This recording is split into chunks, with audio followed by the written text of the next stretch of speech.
Изгледа многу едноставно. Земате пластика, ја ставате во оваа машина и ја загревате, со што излегува дизел гориво или бензин, кои веднаш можат да се употребат за придвижување на дизел генераторите. Изненадувачки, вели пронаоѓачот Кристофер Костес, но така е.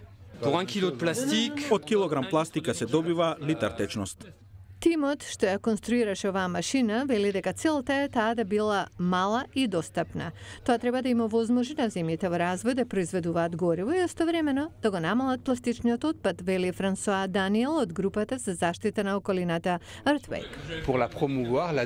Мисијата на оваа машина е собирање на пластичниот отпад, особено во земјите во развој и креирањето на производ и работни места. Сакаме моделот да биде економски одржлив, за да може серијски да се произведува.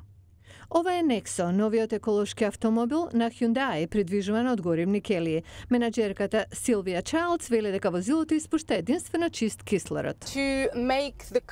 За да се движи автомобилот потребни се кислород и водород кои се помешани во горивните келии.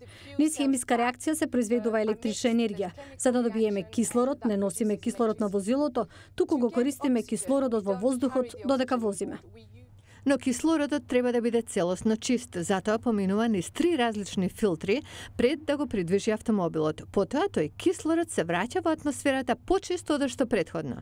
Инженерите на Hyundai велат дека возењето на 1,6 км на Nexo од воздухот отстранува иста количина на загадување колку што во атмосферата испуштаат дизел камионите на секои 3,2 км.